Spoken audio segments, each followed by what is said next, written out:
Keishai Productions, en partenariat avec la boutique Mansaya, 49 rue Léon Fro, Paris 11e, vous présente Mix Up. Bonjour à tous et ravi de vous retrouver sur ce nouveau numéro. Aujourd'hui, nous recevons un chanteur, compositeur et arrangeur de coupé décalé. Parfois appelé BBP ou encore Koro Baby, il est considéré par beaucoup comme étant l'un des plus grands arrangeurs musicaux d'Afrique.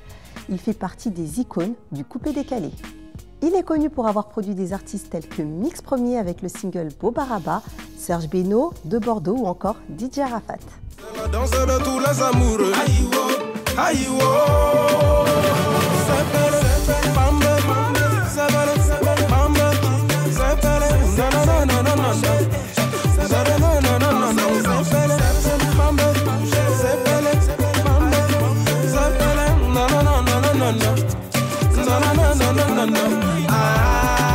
Il est l'une des voix emblématiques de la Côte d'Ivoire. Il est actuellement en tournée européenne. Notre invité de la semaine est Baby Philippe.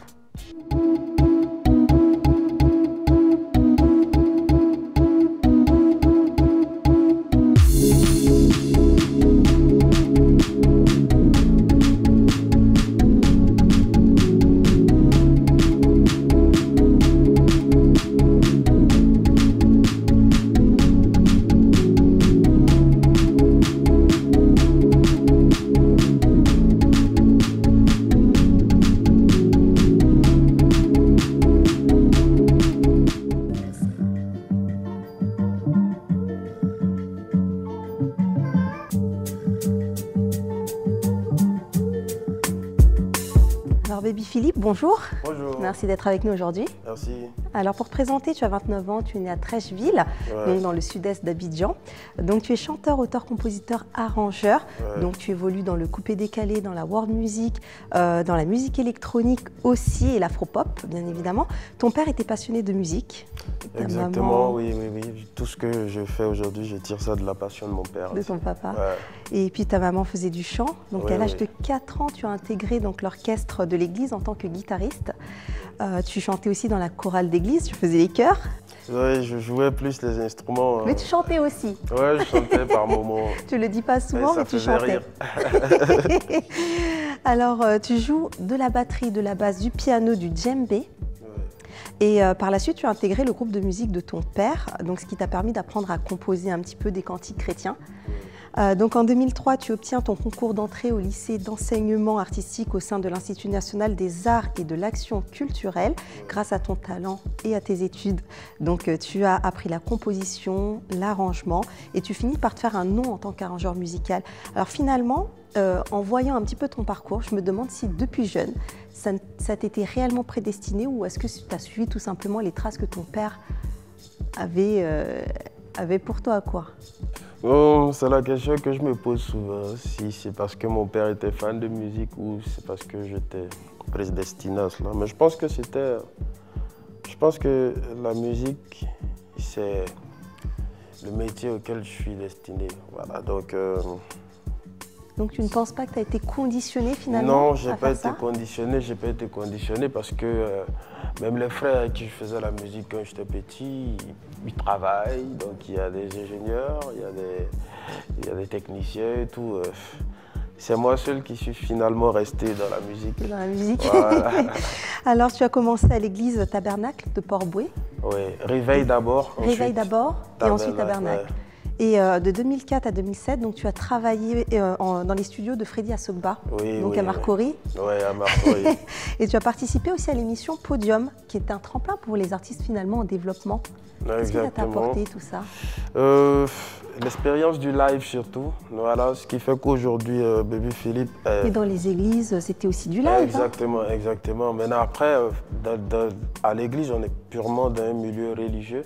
Mais après, tu flirtes avec des musiques du monde, la musique urbaine, tout ça. Donc, ça m'a apporté beaucoup d'avoir fait Podium. Et à l'école, tu as rencontré Scovik Premier. Scovik Premier, ouais. Qui était ton manager. Ouais. Tu as chanté dans les maquis. Ça n'a pas toujours, de Yopougon d'ailleurs au départ, et ça n'a pas toujours été simple pour toi. Bah, comme tout début est difficile et voilà, c'est à force d'abnégation, de persévérance que ça marche ensuite. Que ça marche. Donc en 2009, tu te lances en tant que chanteur avec ton titre Swingita. Donc, ouais, on va dire que sur Swingita, je suis en feat avec Serge Beno. Oui, voilà, exactement. C'est le premier son officiel sur lequel j'ai chanté. Et d'ailleurs, il n'a pas tout de suite marché ce morceau. Il Oui, n'a pas eu le succès auquel vous vous attendiez. Bon, on ne s'attendait même pas à ce que le morceau il ait du succès, mais déjà il jouait à discothèque, c'était pas un hit. Oui. Voilà, ben, déjà il jouait à discothèque parce que voilà, moi j'avais un nom, Serge aussi avait un nom en tant qu'arrangeur. Donc, par curiosité, les gens ils voulaient voir ce qu'on a produit comme musique. Il arrivait même des moments où nous partions en prestation, tout ça. Et voilà. Il y a eu le titre Freestyle. Freestyle, mon Donc celui-là, il n'a pas marché les 2 premières semaines, mais au bout d'1 mois, il s'est classé numéro 1 des hits. Ouais, exactement. Donc est-ce que c'était compliqué pour toi justement de passer du métier d'arrangeur finalement à celui de chanteur? Pas vraiment compliqué, je dirais plus ou moins, parce que à force de travailler avec des artistes, donc j'étais tout le temps en contact avec la chanson. Voilà, vu que par moments je leur écrivais des textes, je leur donnais des mélodies. Mais le côté le plus difficile, c'est la représentation maintenant scénique. Parce que forcément, quand tu es sur scène, on n'est pas là pour écouter ton CD, on est là pour te voir au spectacle. Donc c'est là au début c'était compliqué, mais après on a fini par se rattraper. Alors ce qui t'a permis de te faire connaître, c'est le titre Bobaraba, de Mix Premier que tu as produit. Et c'est d'ailleurs grâce à Ahmed Silla qui t'a fait confiance. Oui, qui t'a donné ta chance. Oui. Ahmed Silla, en tout cas, un monsieur au grand cœur à qui en tout cas que je voudrais remercier. Parce que ouvrir les portes de son studio et loger quelqu'un qui vient que tu ne connais pas, c'est pas donné à tout le monde, c'est pas tout le monde qui peut prendre ce risque-là. Et il a eu confiance en moi. C'est de là que tout est parti. Donc après, les sons se sont enchaînés, les succès. Et je lui dis vraiment merci beaucoup, le vieux Ahmed Silla. Ouais. Donc c'est ton premier album Joie de vivre qui fut un succès. On n'oublie pas des titres tels que On s'éclate, Faux-Bara ou encore Liberté. Donc tu as reçu quand même le prix du meilleur arrangeur de coupé-décalé. Donc en 2010, tu en as eu plusieurs d'ailleurs, on ne va pas tous les citer, de meilleurs artistes de la diaspora en Allemagne. Est-ce que tu t'attendais à ça? Ben, je ne m'attendais pas à ça, Déjà, il faut dire que moi, dans ma carrière d'artiste musicien, c'est plus le côté compositeur, arrangeur que je privilégie. Et donc, quand je reçois le titre du meilleur artiste, le prix du meilleur artiste de la diaspora, ouais, je suis très content, je suis heureux parce que ce que je fais juste par délire est apprécié par beaucoup de monde et ça me touche vraiment. Alors, on t'appelle l'arrangeur aux doigts très recherchés. Tu as décidé de lancer ton propre label, donc la BBP Team Records. Tu souhaites développer des artistes. Où ça en est actuellement? D'ailleurs, il y avait eu Frankie DiCaprio aussi. Oui, il y a Frankie DiCaprio, Zoé, il y a Maxiou, DJ, il y a Venom, il y a Ursi. Ursi, c'est ma toute nouvelle recrue. C'est la première fille que je vais produire. Et voilà, on a même enregistré une chanson qui s'intitule Ça dort chez moi, où ils sont en feat avec moi. Donc je compte développer des artistes. Alors tu dis ne pas être dans les clashs, mais il y a eu une polémique avec DJ Arafat concernant le fait que tu avais arrêté d'arranger ses sons. Donc lui prétendait que c'est parce que il était sorti avec ton ex. Donc, mais il y avait aussi une histoire concernant un ordinateur ou un logiciel qu'il t'avait vendu, qu'il avait vendu aussi à 3 autres personnes que tu n'as jamais revues. Donc tu t'es rendu compte que tu t'étais fait tout bonnement avoir. Tu as décidé de porter plainte. Et à partir de là, tu t'es dit que tu n'allais plus bosser avec DJ Arafat. Que s'est-il réellement passé? Là, on aimerait que tu rétablisses un petit peu. Donc c'était ça, c'était la vérité donc. Parce que c'est vrai qu'il y a vraiment d'un côté et d'un autre, il y a plusieurs avis, donc on ne sait pas vraiment la vérité finalement. Non, mais vous avez tout dit. C'est des choses sur lesquelles il ne faut plus revenir parce qu'il y a 8 ans, si on enlève 8 ans sur mon âge, c'est plus de 8 ans quand même. Hein. Ça peut faire 10 ans, 11 ans. Donc on était très jeunes. Voilà. Moi, c'est des choses dont j'ai plus envie de reparler. Et voilà, la vie continue. Moi, je n'ai pas de problème avec qui que ce soit. Après, Donc aujourd'hui, tu serais prêt à retravailler avec DJ Arafat? quand je vais décider, ouais. Quand tu... Non, pour l'instant, non. Pour l'instant, non, parce que c'est moi qui choisis avec qui je travaille. Ouais. Voilà. On ne choisit pas Baby Philippe, c'est Baby Philippe qui choisit. 10 ans avant, c'était le contraire, mais maintenant, voilà. Pourtant, tu disais il y a 10 ans que tu n'étais pas dans les clashs, mais il y en a eu. Il y a eu aussi de Bordeaux. Une histoire de montage photo. Oui, mais les clashs, c'est pas trop mon truc. C'est pas ton truc, mais dans le coupé décalé, c'est vrai que c'est ce qui revient très souvent. Oui, ça revient dans le coupé décalé, mais tout le monde sait que Baby Philippe, c'est un gars qui est cool. Qui est cool, on le confirme. Voilà, il n'aime pas les embrouilles, il fait plaisir à ceux qui... Tu as bien raison. Voilà, donc voilà. Donc lors d'un journal télévisé, on t'a surnommé l'artiste au cœur d'or. Ouais. Donc tu as aidé la population de Djokwe en offrant des manuels scolaires, des effets vestimentaires, mais aussi des ordinateurs. Et pour les écoles, suite à ta tournée, une tournée que tu avais fait justement en Allemagne, tu as récolté des fonds et grâce à ça, tu as pu aider la population. Est-il important pour toi justement de pouvoir participer justement à l'éducation du pays? Mais bien sûr, vous savez, aujourd'hui, la base, c'est l'éducation. Il faut que nos jeunes soient éduqués parce que c'est eux qui seront à la tête de nos différents pays demain. Et l'éducation est la clé de toute chose. Voilà. Et pour moi, tant que je pourrais aider des enfants pour accroître leurs connaissances, je le ferai. Alors, tu es quelqu'un qui a travaillé assez dur. Tu as travaillé sans relâche depuis enfant, ce qui n'était pas évident. Pour en arriver là où tu en es aujourd'hui, tu as dit il faut bara. Donc, il faut bara. Faut travailler, ouais. Donc il n'y a que le travail qui paye. Tu avais décidé justement à un moment donné d'arrêter de chanter. Ouais. Qu'en est-il aujourd'hui? Est-ce que c'est toujours d'actualité ou pas spécialement? On l'espère que non pour tes fans. Mes fans m'ont menacé, ils m'ont dit que si j'arrête de chanter, ils vont me créer des problèmes partout, ils me verront. Donc voilà pourquoi j'ai décidé d'enregistrer un album, parce que j'ai tellement fait de singles. Après, on est fatigué, il faut passer à autre chose. Et si je fais des sons, que peut-être 80% des sons ils marchent, pourquoi pas faire un album? Tout le monde me réclame un album, donc je dis ok, je vais essayer de me concentrer. Là, vu que je suis en tournée, donc en amont, j'enregistre l'album. Parce que là, il y a moi, en tout cas, je suis libre. Il n'y a pas un gars qui a venu dire baby, calme-moi une séance, ouais, tu m'as dit qu'on allait travailler tellement. Ici, on est vraiment libre. Et je suis à presque une dizaine de sons. Je vais faire 15 titres. 15 titres pour le plaisir de mes fans. Alors, tu es actuellement en tournée européenne. Alors, comment ça se passe? Dis-nous tout. Pardon. La tournée se passe bien. Là, on fait des showcases. J'ai fait la première date, c'était de Nice au Palais de Congrès de Montreuil. Oui. Et ce que je remarque, c'est que plus on évolue dans la tournée, plus le public devient chaud parce que Baby Philippe n'a pas l'habitude de l'Europe. Voilà. Et quand je dis ça aux gens, ils ne croient pas. Ça fait ma 3e fois de venir ici depuis 2010. Les premières fois, c'était à cause de... Bon, je ne vais pas dire. Mais je pense que les gens, ils aiment. Et voilà, on prend du plaisir.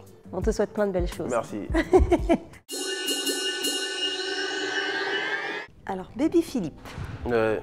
Ou plutôt, devrais-je dire, Nguessan, Baby Philippe, Amessan. Un petit rituel s'impose en seconde partie d'émission. Tu seras face au miroir et donc face à toi-même. D'accord. Ton alter ego est celui qui te connaît le mieux, le plus. Il m'a chargé de te poser quelques questions. Alors tu as face à toi Essie, Esso, nommée Lucie. Ta maman. Ma maman. Elle a des questions à te poser. Ah ouais. Ou alors des comptes à régler. Alors Baby Philippe, tu es parti très jeune de chez toi, à l'âge de 14 ans, pour vivre de ton art. Ouais. Tu es parti vivre chez des amis à Gonzac. Ouais. D'ailleurs, ton grand frère n'était pas d'accord avec ton choix et de la voie que tu empruntais. Ouais. Ce sont des moments dont tu parles très peu, voire pas du tout. Mais aujourd'hui, tu es face à ce miroir et j'aimerais que tu nous expliques quelle était cette période et comment tu l'as vécue. Cette période était une période assez difficile parce que tu pars de chez toi pour te retrouver avec des amis. Voilà, donc il n'y a pas la famille, vous êtes tous pareils, à part... du coup, les parents de tes amis deviennent comme tes parents. Et de toute façon, tu n'as pas les mêmes privilèges que quand tu es chez toi. Ça fait partie de mon expérience. Mes frères n'étaient pas d'accord. Mais je pense qu'il a fallu que je traverse ces moments-là. Voilà, pour que je sois forgé. Ce que je retiens, c'est que rien n'est facile. Voilà. Et je ne regrette pas d'avoir fait ce choix. Alors, tu as déclaré ne pas avoir d'amis dans le milieu, mais seulement des collègues. Je te laisse nous expliquer. J'ai pas d'amis dans le milieu. J'ai pas d'amis parce que aujourd'hui, je me dis que quelle que soit l'affinité que j'ai avec tout le monde autour de moi, c'est parce que ils voient en moi quelque chose d'important, quelque chose de prometteur. Et même si ce n'est pas pour de grands intérêts, en tout cas, c'est parce que Bébé Philippe a quelque chose, qu'il a cet entourage-là. Que ce soit parce que c'est pas un mal, hein, mais on retrouve des gens dans mon entourage qui sont là parce que je suis une bonne graine qu'ils veulent pousser, ils veulent aider. Il y en a d'autres, c'est juste pour profiter de mon statut d'artiste et tout. Voilà pourquoi je dis que j'ai pas d'amis. Donc j'ai des collègues. Voilà, parce qu'on sait ce que moi j'apporte quand je travaille avec. Alors Baby Philippe, tu es issu d'une fratrie de 10 enfants. Ouais. Vous êtes 8 enfants aujourd'hui. Donc toi, la première fois que tu as joué de la guitare, tu avais 6 ans. C'est au mariage de ta sœur aînée que tu appelais maman. Tu l'as malheureusement perdue aujourd'hui. Est-ce que ça a été difficile pour toi? Bien sûr, parce que elle était comme ma mère. Moi, je me souviens, ma grande sœur, quand elle sortait de la maison, quand elle partait de la maison, je passais toute la journée à pleurer. Donc, c'est normal que ça fasse mal. Et aujourd'hui, ces enfants sont comme mes petits frères. Je passe beaucoup plus de temps qu'eux. Je me sens toujours proche de leur mère quand je suis avec eux. Et donc, voilà quoi, la vie continue. Alors Baby Philippe, tu as la réputation d'être un garçon sérieux. Et pourtant, tu n'as pas encore trouvé chaussure à ton pied. Donc toi, dans les relations, tu essayes... Donc tu souhaites avoir des relations plutôt longues, plutôt sérieuses. Ça n'a pas toujours marché. Comme par exemple avec Manu et Manuela. Que s'est-il passé?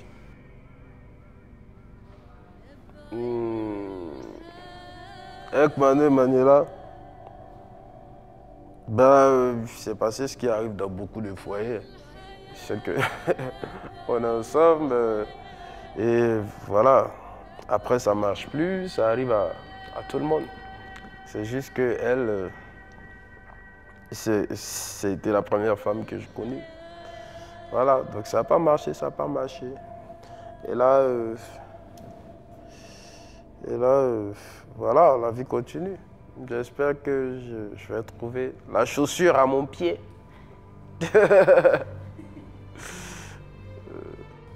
Alors Baby Philippe, tu étais en surpoids, donc tu pesais 90 kilos. 96 kilos. 96 kilos. Ouais. Donc aujourd'hui, tu as perdu énormément de poids. Tu as décidé de faire un régime, de faire du sport. Ouais. Donc c'était pour toi une forme de thérapie pour pouvoir te garder en bonne santé. Alors par contre, les mauvaises langues ont dit que tu te droguais. Alors toi, qu'est-ce que ça t'a apporté justement de faire ce régime? Et au niveau de ta santé, est-ce que tu avais peur de te mettre en danger? Est-ce qu'il y avait quelque chose qui n'allait pas à ce moment-là? C'est déjà être bien de ma peau, me sentir bien de ma peau parce que, vous voyez, avant j'étais très mince. Et quand ma musique a commencé à marcher, j'ai grossi parce que c'est à ce moment-là que j'ai voulu manger ce que je ne mangeais pas, toucher ce que je ne touchais pas. Et donc, forcément, je prends du poids. Maintenant, après, on se rend compte que, voilà, on se retrouve avec peut-être 15-20 kilos de plus. Ah, qu'est-ce qui se passe? Non, il faut se reprendre en main. Et c'est comme ça, vu que je suis aussi artiste-chanteur, on doit faire 1 heure, 2 heures de scène par moment.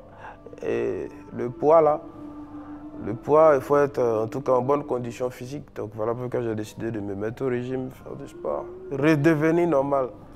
Voilà. Alors, il y a eu pas mal de rumeurs concernant celle que tu appelais affectueusement Maman Jeanne, donc Fatime, la mère de ton enfant. Ouais. Donc, toi, tu as déclaré que votre relation était finie. Fatime a nié le fait que votre relation soit finie. Et donc, il y aurait eu une histoire. Il y aurait eu une histoire de tromperie avec un de tes amis, si j'ai bien compris. Qu'en est-il concrètement?